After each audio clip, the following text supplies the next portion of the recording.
Marshall. Doomsday is the 8th day of the week. It's a day out of time and out of place. And it dawns quietly and runs its course, just like any other day. And millions, even billions of people may be unaware of it. After all, it may not be Doomsday for everybody. I'll stop you, Roger. Really? From what? From destroying my daughter, ruining her life, squandering her fortune. Lou, what makes you think I'd do a thing like that? I won't allow it to happen. I'll stop you. How? You'll be dead. I know. And buried. I know that, too. But still, I'll stop you, Roger.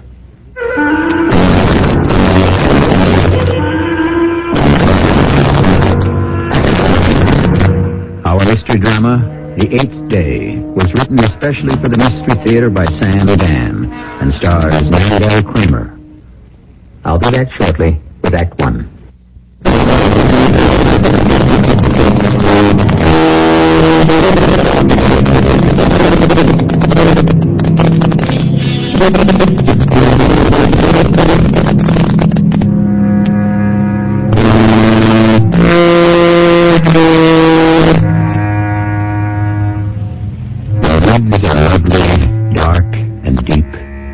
I have promises to keep and miles to go before I sleep. And like the poet, we all have promises to keep and miles to go. But, of course, the matter is out of our hands. Urgent and important as our journey may be, who knows when or where sleep will overtake us, finally. Roger? Yes, dear? Father wants to see you. Of course. I'm frightened. No, Julia, everything's going to be all right. Dr. Evans told me Your father's going to live forever. he looks so... Oh, he's too tough to die. Now, just relax. Have a cup of tea and be calm and beautiful. I'll go and have a nice little chat with Daddy. Hello, Lou? Well, Roger, here's the day I've been waiting for. That's right. I've been waiting. 8 years, 11 months, 3 weeks, 4 days, and what time is it now? 16 hours. You always had a head for figures, an appetite for them, too. I don't suppose you'll listen to a word I say. Absolutely not. Don't plunder the business, Roger. Oh, there's a good classical word for you. Plunder. There's no way I can keep it from falling into your hands. I know that. I left everything to Julie. But that's just a legality. She'll do whatever you tell her. Don't you worry, Lou.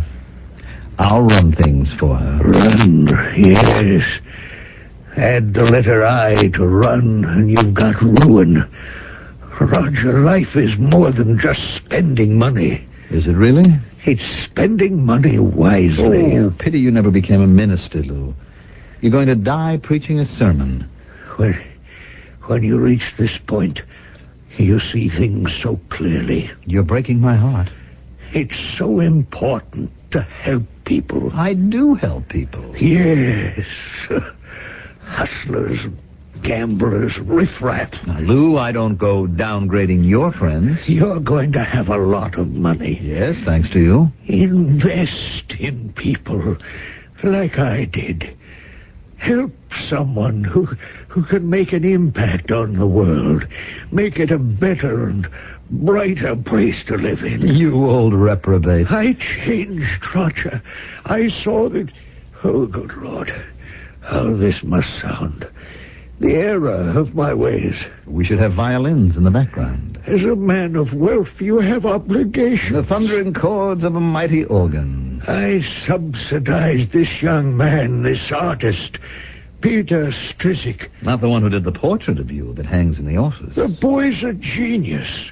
One day the world will know it. The day I take over, that nightmare goes off the wall and into the dump where it belongs. Roger, I'm saying these things for your own good. I should have known. You're hopeless. You'll make Julia miserable. No, that's where you're wrong. I make Julia very happy. Happy? Yes. May not be your kind of happy, but it's her kind of happy. You'll run through her money and throw her out into the street. Oh, I don't think I'll ever throw her out into the street, Lou. I like her. You don't know the meaning of the word love. Well, that's why I never use it. I said like. She's nice. She's sweet. She's dumb. A guy like me needs a girl like that to come home to. If only you could outlive me. But you can't, Lou. Dr. Evans says you're checking out by midnight at the latest. For 9 long years, you slapped away my fingers every time I reached for the money. Now it's going to be mine. All mine. Roger, if there's even a single spark of decency, the tiniest shred of humanity... Come on, Lou, don't go soft on me. What kind of talk is this? It's phony. It's completely out of character just because you're on your deathbed. I will not allow you to destroy my daughter. Your day is done, Lou. I'm warning you, Roger. I'll stop you. You'll be dead. Or don't you know it? Yes, Roger. I know it. And you'll be in your grave. I know that, too. But still, I'll stop you. Do you know what you're saying? I know what I'm saying. I'll stop you somehow. Oh, Lou, I'm really going to miss you. He lingered on a little past midnight. But finally, Louis Tremont Paradell went to his reward. And his lawyers and his bankers and his friends urged his daughter to hire a competent man to run the Paradell Paint Company. But I had my eye on that job for 10 years. After all, that's where the money was. And in Julia's adoring eyes, who could be more competent than her beloved? Roger, darling. Well, go ahead. Open the door. Walk in. It's your office now. Until now, only I knew how brilliant you are, how talented. Now you can show the world. Yes, darling, and I have ideas. Oh, I know you do. Your father, with all due respect, was somewhat old-fashioned. You could say he was conservative. Now, this office. I want to get rid of all this furniture. But Father's desk is a genuine Louis Couture. Antique furniture can subconsciously create an antique style of thinking. A viewpoint that looks backward rather than forward. Oh. To succeed, business must turn toward tomorrow, not yearn for yesterday. Oh, Roger, that is brilliantly conceived and so right. My office shall be spare, bare, simple. A lean but elegant understatement. And that oil painting of your father... Roger... No, you must hear me out. After all, what do I treasure most about our relationship? The fact that we're totally honest and completely open with each other. Oh, of course. Well, I have a falsehood on my conscience. Roger. For a long time, I have pretended. But the truth is, I simply detest that painting. It doesn't even look like your father. Well, it does. It completely captures his mood, his soul. It's just a mass of blobs and lines. At first, but then when you bring your own sensitivity to it, all the elements resolve themselves into a radiant likeness of Louis Tremont Paradell, a man who both of us knew and adored. Perhaps, darling. Perhaps. It's a completely new form of art. Peter Strizek will have done for line and mass what Rembrandt did for light and shadow, Titian for color. Who says so? Well, at this point, only Peter Strizek says so, but he'll be discovered one day. He has to be. I didn't care for the way he looked at you when he would come to see your father. Oh, Peter? He doesn't see me as a woman. Well, then he's a bigger fool than I thought. Oh, darling, I know you have great, sweeping changes in mind, but could I ask you to do one small thing for me? Of course. Please, leave Father's painting. This factory was his creation. He built it from nothing. If his picture remains in this office, it'll signify that his presence is still felt. Darling, How can I deny you anything? Why shouldn't the old scoundrel be around to see my changes? So he remained on the wall. As time went on, I know he didn't like what he saw. At times, I could almost see him wince. Crosby and Dowell are complaining about the price again. Are they, Mr. Stebbins? They're hinting they can do better elsewhere. Then, we'll have to cut the prices. Yes, sir. Mr. Stebbins, you don't approve. No, it's not for me to approve or disapprove. We have a reputation as a high-quality house, and our customers pay the price for it. Well, then, you tell that to Crosby and Dowell. Mr. Paradell was the one who would tell that to all of our customers. He would tell them and make them like it. You know, I believe you're right. That is the boss's job. Ask Miss Cooper to come in here. Miss Cooper? Yes, sir. May something wrong? Well, Miss Cooper does leave a great deal to be desired when it comes to stenography and typing. Oh, that may be so, but she does have other attributes. Yes, sir. Which is why I hired her. That will be all, Mr. Stebbins. Yes, sir. Ah, Miss Cooper, please come in and close the door. Hi, Lover. How about a little kiss?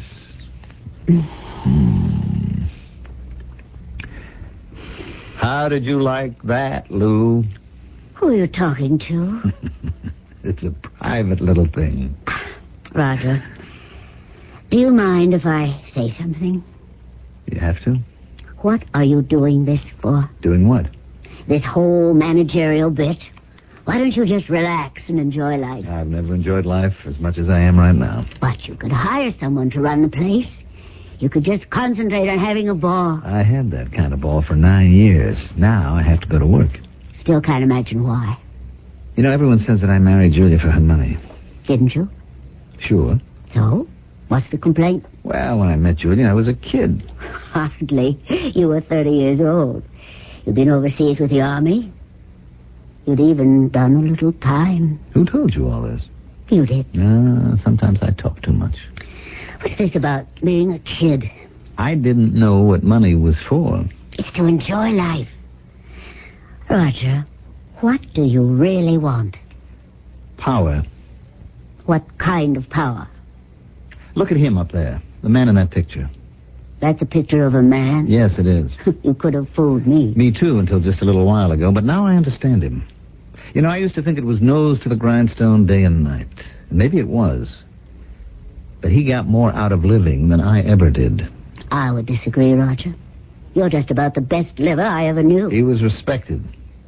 Feared. He ran things. He ran people. Oh. And me, what have I always been? I've been a bum. I know how to wear clothes. I have good manners. I play a gentleman's game of bridge and golf and a little tennis, but I'm still a bum. Maybe, Roger. Maybe. Well, there's no doubt about it. You're very good at it. You're even great.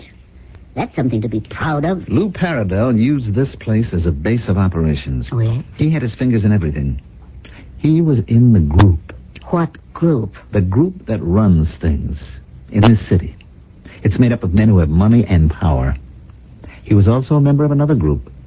The one that runs things in the state. He sure got around. But that's as far as he did get. Now, there's even another group. Ah. It runs things in this country. Mm-hmm. And then there is the most exclusive group of all.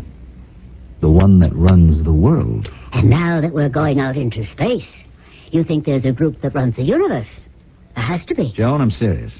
Look, I have to be able to talk to somebody. I'm serious, too. I still say hire some guy to run this place and you just take life easy. Look, my father was nobody and I'm nobody. At least you're a rich nobody. That's the worst kind. That's what Lou Paradell had against me. Not that I didn't have money, but that I was nobody. And I'm going to show him. What are you going to show him?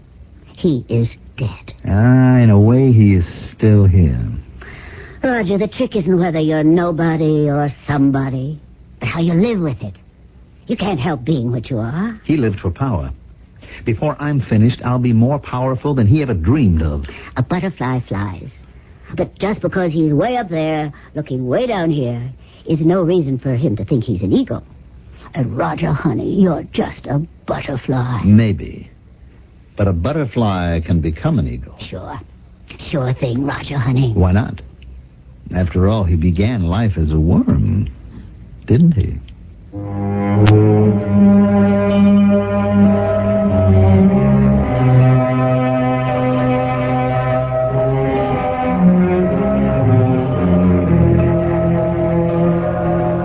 So that's what's bothering our friend Roger, the itch for power.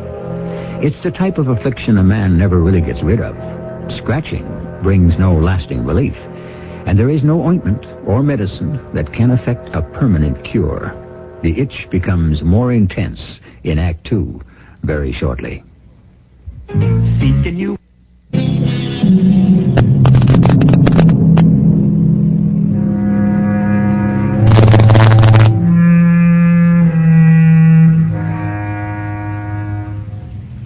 Is this what it's all about?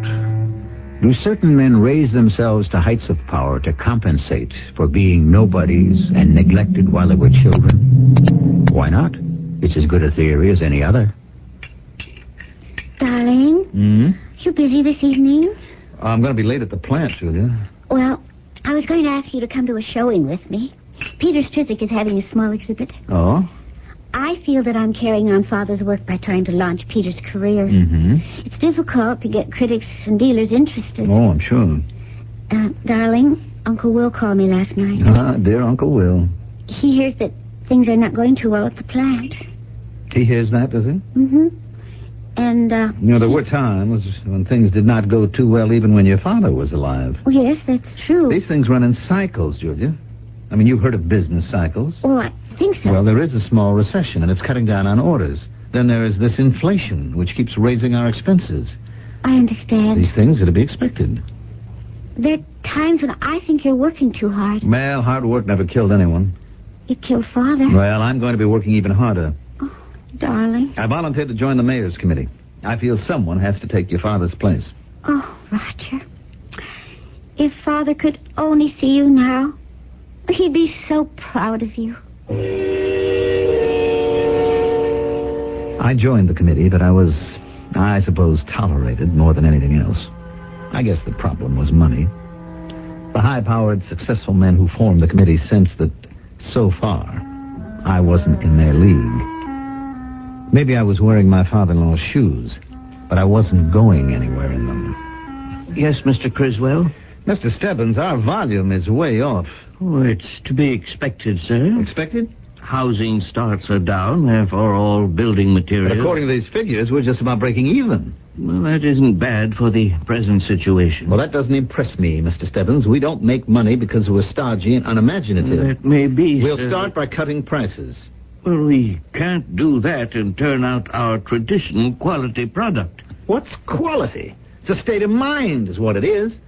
I mean, what do people know, anyhow? You tell them that something is good, you tell them loud enough and long enough and strong enough, and they'll believe you. But you're talking about cheapening our product. I'm talking about making Paradel paint available to a far greater group of people.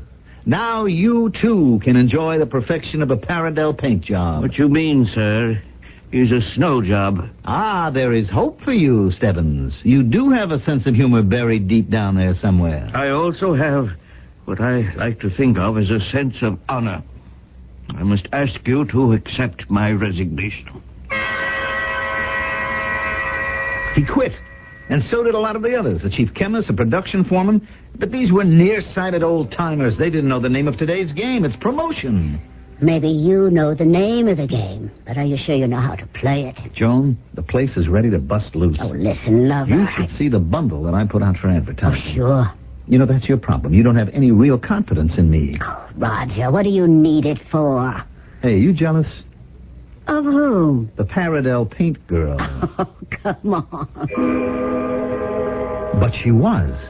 Some genius at the advertising agency had come up with the concept of the Paradel paint girl. And we planned they call it a saturation campaign on TV. Maybe you saw it.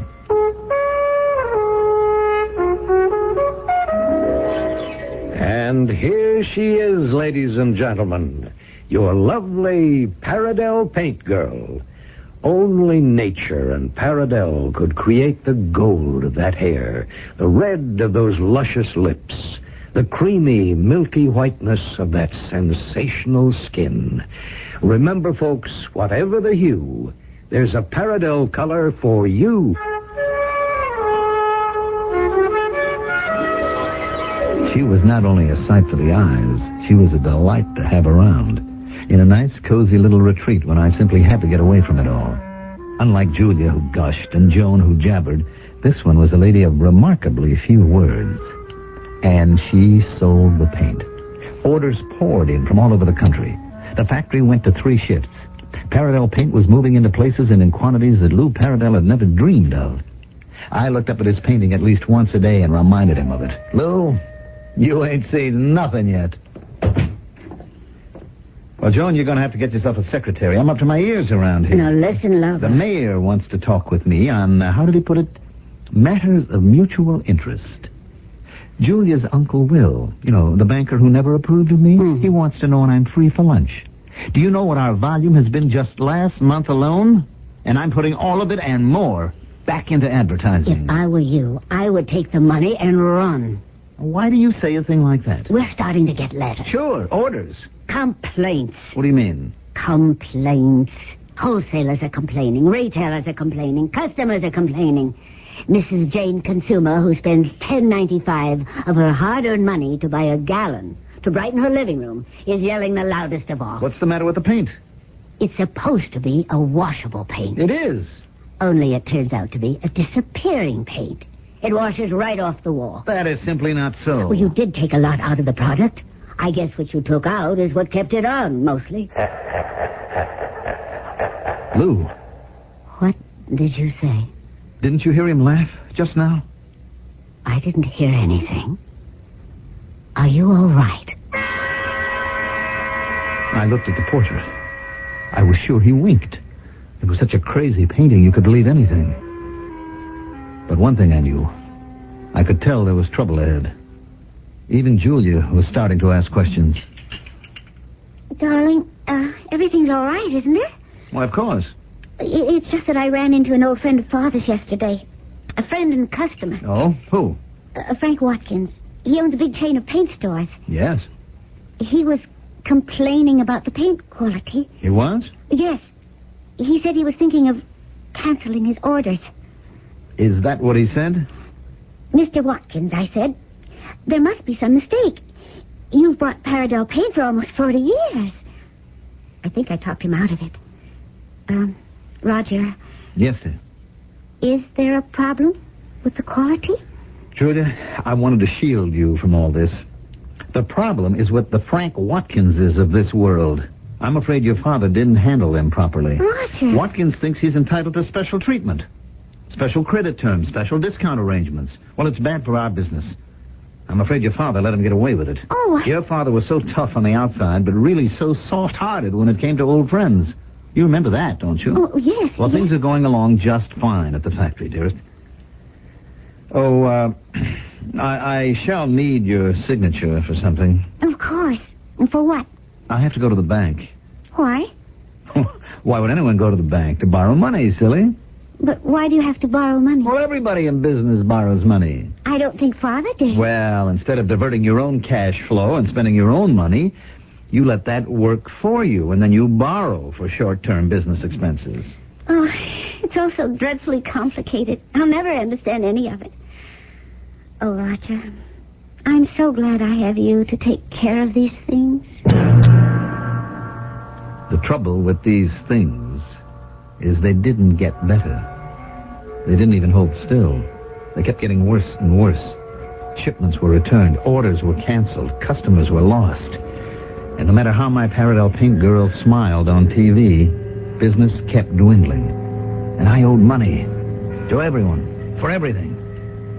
I could only go to one place for it. Julia had things in her own name that Lou had left her. But you'd be surprised how quickly I went through all that, too. Darling, all the money. Well, haven't I told you it's all being plowed into the business? We're expanding every day. Oh. I mean, within the year, Paradel Paints will be triple the size. Oh, Lou wouldn't know the place. Oh, that'll be wonderful. Now, Julia, I have to meet at Note before the 15th. Well, I'm afraid I don't have any more money. You don't? The insurance, bonds, the stocks. I mean, they're all gone. No. Oh, they're not gone in that sense. I mean, they're in the business. They're part of the brick and the mortar and the machinery and the plans and production at Paradell Paints. Isn't that so? Well, Roger, it is so, isn't it? Oh, yes. Yeah, of course, darling. Absolutely.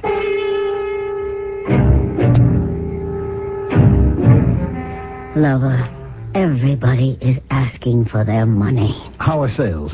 Why don't we forget about that aspect of the business? How did I ever get into this? Lust for power. I went through the assets of this company in less than a year. I also drained all my wife's money.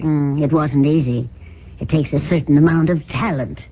That special talent you're filled with. I sure know how to spend it. Oh, Roger, why didn't you listen to me? You could have been the happiest bum in the world. We could have lived off the fat of the land. We still will. No, Roger. Give it up. You want to be powerful. Be one of those movers and shakers. Forget it. I'll bet Lou Paradell's laughing at you. He is. Didn't you just hear him? No. Then why did you say that? Because he should be laughing at you. How would you like to have the last laugh?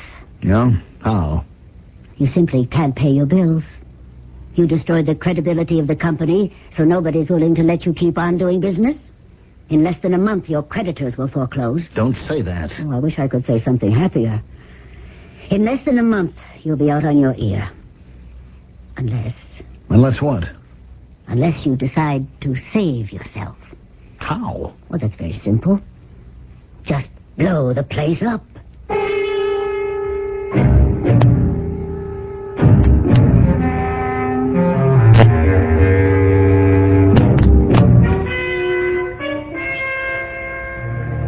I'm not sure that's really very simple. I mean, the act, the explosion itself, that's a fairly simple chemical event. But to do it, to decide to do it, to accept the rationale for doing it, that could be a most complex procedure. It'll either happen or it won't in Act 3.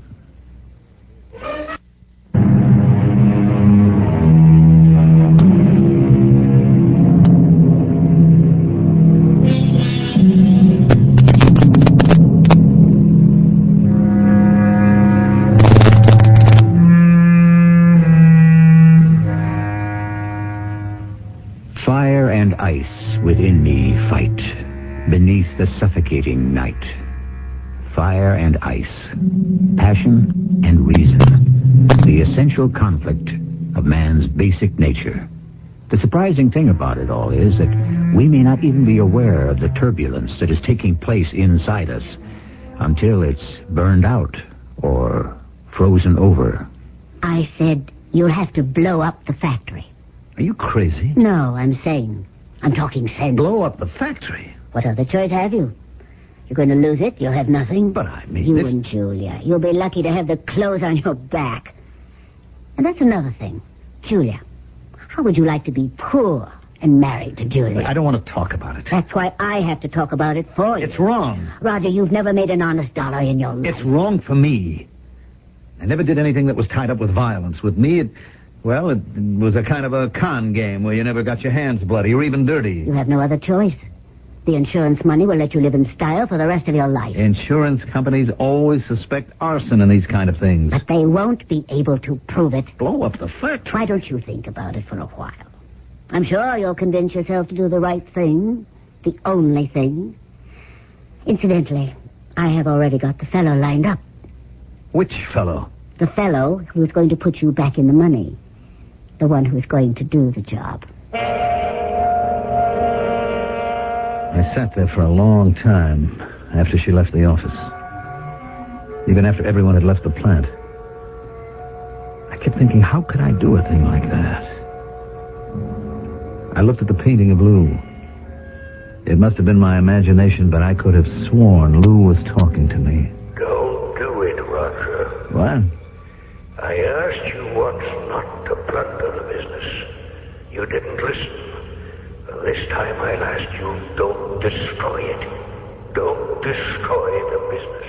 I've already done it. No, listen to me. Go to my brother Will. He'll refinance the company. He wouldn't give me 15 cents. What banker would? You'll be out of it. The Paradell name is strong enough to come back. Will knows who to hire.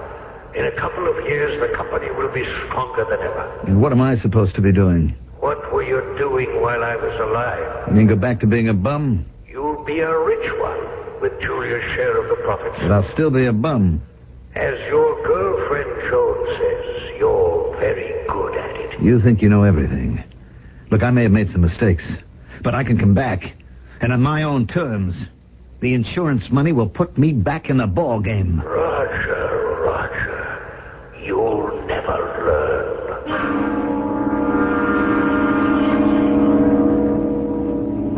Sit down, Roger. I want you to meet Professor X. How do you do? The professor chooses to remain anonymous. I understand, Mr. Criswell, that you have a problem. He does. I have discussed the fee with your friend. The professor gets a percentage of the insurance. A most reasonable arrangement. It's very fair, Roger. I understand it's a paint factory. One of the biggest in the country. Well, that means we'll have the biggest bang in history. Well, Roger?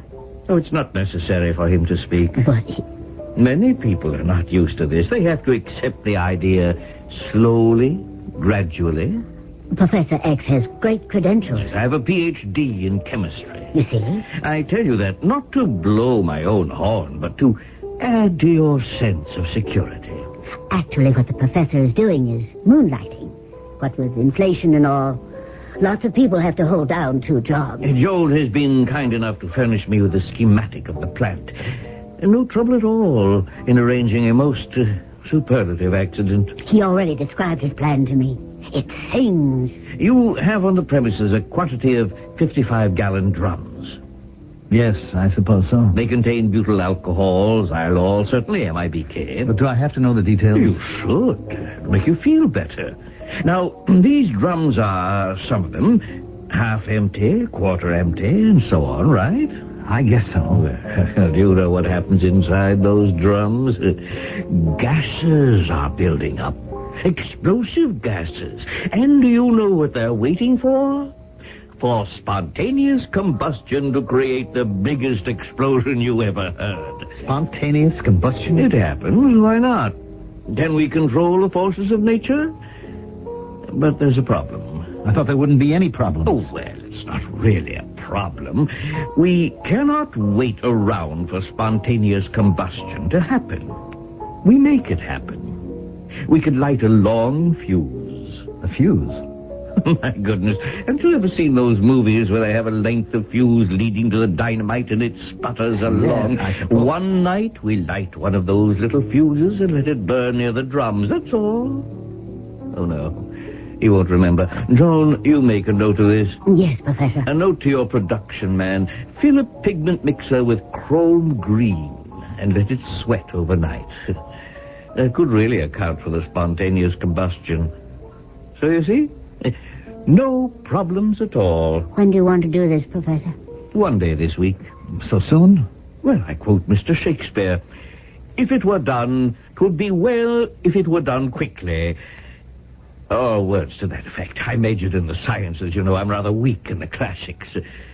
Sometime this week, then? What do you say, lover? All of it went past me, over my head and beyond me. All that gibberish about the chemicals and the combustion and the chrome green and the mixer. I only knew that I had embarked on a course of action that would give me another spin of the wheel. I could refinance and try again. And this time I'd succeed in becoming somebody of importance and power. That was Monday. Tuesday I waited. And it didn't happen. Then Wednesday I came home early. I wondered, would he do it tonight? Probably not. It might be better over the weekend. Still, I waited. Then the door opened and Julia came in. She was breathless. I never saw her face so flushed with excitement. Oh, Roger, darling, you're home. Yes, I'm home. You don't know what happened. Oh, tell me, what happened? They came. Who? All the critics, the dealers, the experts, the authorities. I guess you could say the establishment. What establishment is that? The art establishment. Ever wonder why one artist is in, another is out? Why one painting is sold for $1 million and another isn't worth 50 cents? Not exactly, Well, no. finally, they came to see Peter's work. You remember I'd set up a showing for him? Oh, yes, of course. They were absolutely rocked back on their heels. No one expected an artist of this caliber. And the prices that were being thrown around, unbelievable. What do you mean, unbelievable? 50, 60, 70,000. What? For small works. You know that painting, the one of Father's that's in the office? Do you know what that will be worth one day? And not too far in the future? An amount in 6 figures. That painting of your father? Well, it should have been at the exhibit, but I insisted it belongs in the office. Oh, no. It shouldn't stay there. Well, it's only fitting and proper for Father to be in the place he loved best. But that's a terrible place for a painting. I mean, that whole building is filled with chemical odors. I mean, after all, it's a paint factory. You know, strong, corrosive things. The painting would be ruined there. But do you think so? Absolutely. Already there's a film of fine dust all over it. Some of those dust particles can eat away at the canvas. Oh, I didn't think of that. No, we can't mistreat it like that. Oh, certainly not. Now, you just sit here. I'll be right back. Well, where are you going? I'm going to the factory. I won't allow that glorious painting to hang there a minute more than necessary. I approached the building. When I reached the gate, I stopped. What was I doing? Suppose the professor had picked tonight. Still, I had to get to that painting. But wouldn't it be better to call Joan first? What if there were a smoldering fuse? Hello. Listen, did the professor, What about him? did he say it would be tonight? Why? I have to know. Something wrong? Look, you want to come up to the apartment? After. After what? After. I had to take a chance. It was still very early. Even if this were the night, it couldn't happen till well into the small hours. I went into the factory, and I entered my office. There was the painting on the wall. The painting that was worth a fortune. Hello, Roger. Hello, Lou. See what I told you, Roger? Cast your bread upon the waters. Thank you. It's all coming back to me. You think so? I'll have the insurance money. I'll also have salvaged this portrait. Will that ever be worth a fortune? You'll never spend a nickel of it. Your trouble is you never listen to me. Remember I said you wouldn't destroy my daughter? Remember? I said I'd stop you. How can you stop me? You're a dead man, Roger. Or you will be in less than a minute. The whole place is going to blow. Not tonight, Lou. The professor isn't going to do it tonight. The place will go up anyhow. You let it go to hell, Roger. Everything's become sloppy, hazardous. Why are half-empty drums just lying around building up gases? You won't be able to get out of here before the explosion. What explosion? The one that's building up in those drums. You don't have more than 15 seconds. You couldn't even get out the window. What explosion? I said I'd stop you. Now at least the insurance money will go to Julia, and she won't be penniless. What explosion? In 5 seconds, the first drum will go. That will set off a second and a third and a fourth. And by the time it all goes, there won't be a single brick standing in the entire place. She said the professor wouldn't do it tonight. That's not what she said. She doesn't know. I better get out of here. It's too late.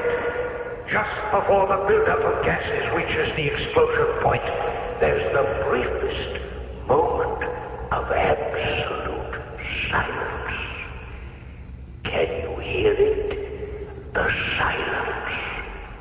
No. Goodbye, Roger. Or should I say, hello, Roger?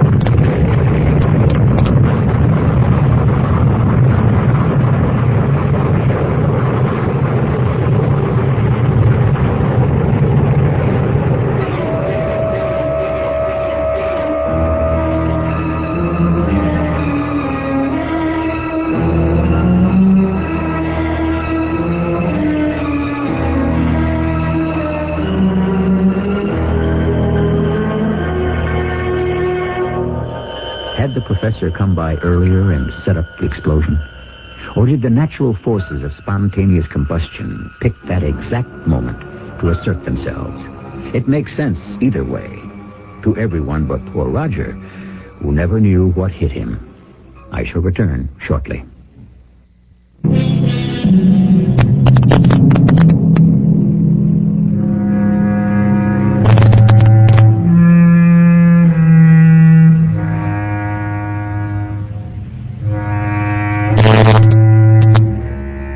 We're told to cast our bread upon the waters, and of course it makes sense.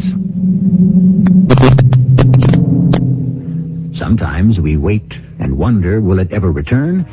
But this is the kind of bread that never becomes soggy or stale.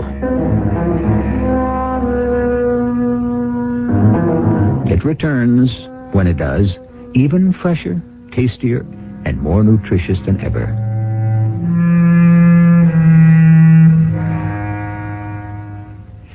Our cast included Mandel Kramer, Evie Juster, Court Benson, and William Griffiths.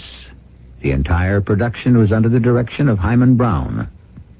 And now, a preview of our next tale. Some while back, I had decided to refuse their blandishments, to let hunger shrivel my stomach and thirst blacken my tongue, to cheat my jailers by dying in their death-proof cell. But the snakes had floated and coiled and mocked at my noble intentions, knowing that sooner or later I would clutch them fiercely in a loving embrace. I would eat and drink until I was sated and sick with self-disgust, and fall back panting against my prison wall, and sleep like the miserable, unloved infant I had become. No, I couldn't die. They wouldn't let me. It was against the code of my jailers, a law more inflexible than any written for humanity since the days of Moses. But of course, my jailers weren't human. This is E.G. Marshall inviting you to return to our Mystery Theater for another adventure in the macabre.